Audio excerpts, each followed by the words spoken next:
Ohms அறவாரியத்தின் ஆதரவில் Terengganu பல்கலைக்கழகத்தின் பரத பண்பாட்டுக் கழகம் இணைந்து ஏற்பாடு செய்த அனைத்துலக தமிழ் இளையோர் மாநாடு புரட்சியின் ஊற்று தமிழ் இளையோர் கூற்று எனும் கருப்பொருளோடு அண்மையில் திரங்கானு பல்கலைக்கழகத்தின் சுல்தான் மிஷன் மண்டபத்தில் சிறப்பாக நடைபெற்றது. இம்மாநாட்டில் ஓம்ஸ் குழுமத்தின் நிர்வாக தலைவரும் ohms அறவாரியத்தின் மேலாளருமான doctor Palaneeswaran Thiagarajan, Terengganu மாநில மந்திரி பசாரின் சிறப்பு அதிகாரி முனைவர் பாலச்சந்திரன் கோபாலகிருஷ்ணன், திரங்கானு மாநில இந்து சங்க தலைவர் அப்பு ராசப்பன் ஆகியோர் பங்கேற்றனர்.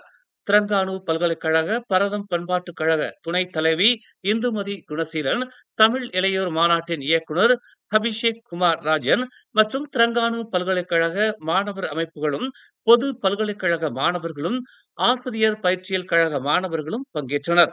இம்மாநாட்டின் கருத்தரங்கை தொடக்கி வைத்து தலைமை உரையாற்றிய ஓம்ஸ் அறவாரியத்தின் மேலாளர் டாக்டர் பழனீஸ்வரன் தியாகராஜன், திரங்கானு பல்கலைக்கழகத்தில் கடந்த 2012ஆம் ஆண்டு ஓம்ஸ் அறவாரியம் சொற்போர் பட்டறையை மலேசிய தமிழ் பேச்சாளர் மன்றத்தின் மூலமாக நடத்தியதாக தெரிவித்தார். அதற்கு பின்னர் திரங்கானு பல்கலைக்கழக மாணவர்கள் மலேசியா முழுவதுமாக சொற்போர்களில் பங்கேற்று முதல் நிலையிலும் வெற்றிகளை சுவைத்தனர். இந்த வேளையில் அவர்களையும் நாம் நினைவு கூறுவது அவசியம் என்று அவர் கூறினார். காரணம், அவர்கள் தொடங்கிய பாதையின் தொடர்ச்சியாக 2018ஆம் ஆண்டு முதல் சொற்போர் திரங்கானு பல்கலைக்கழகத்தில் நடந்தேறியது. இன்று வரையில் திரங்கானு பல்கலைக்கழகத்தில் சொற்போர் நிலைத்திருக்கிறது என்பது பெருமிதம் என்றாலும், பல்கலைக்கழக மாணவர்கள் நம் சமூகத்தின் மறுமலர்ச்சிக்கு வழிவகுக்க வேண்டும் என்று அவர் கேட்டுக்கொண்டார். ஆக்கப்பூர்வமான இளைஞர்கள் பல்கலைக்கழகத்தில் பட்டை தீட்டப்பட்டு நம் சமுதாயத்தின் தலைவர்களாக உருவாக வேண்டும் என்பதே ஓம்ஸ் அறவாரியத்தின் எண்ணம் என்றும், தற்போதைய காலத்தில் நம்மை புறம்பேசும் கூட்டத்திற்கு முக்கியத்துவம் அளிக்காமல் நம்மை நாம் முன்னேற்ற பாதையில் கொண்டு செல்வதற்கான செயல்களை முன்னெடுத்தால் இளைஞர்களுக்கான வளமான ஒரு மலேசியாவை நாம் உருவாக்கலாம் என்றும் டாக்டர் பழனீஸ்வரன் தெரிவித்தார். நம் தாய்மொழியான தமிழ் மொழியையும் கலை கலாச்சார பண்பாடு போன்றவற்றையும் நம் அடுத்த தலைமுறைக்கு கொண்டு செல்லும் தலையாய பொறுப்பை இளைஞர்கள் கொண்டிருக்கிறோம் என்பதை இளைஞர்கள் உணர வேண்டும் என்று டாக்டர் பழனீஸ்வரன் தியாகராஜன் தெரிவித்தார்.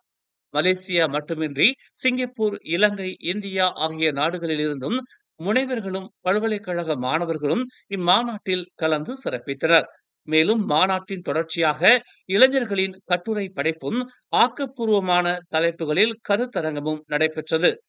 கல்வி, மின்னியல், சமூக நீதி, பருவநிலை மாற்றம் எனும் தலைப்புகளில் சிங்கப்பூர், இலங்கை, இந்தியா, மலேசியா ஆகிய நாடுகளின் இளைஞர்கள் தலைமை ஏற்று தெளிவான கருத்து பகிர்வையும் நடத்தினர்.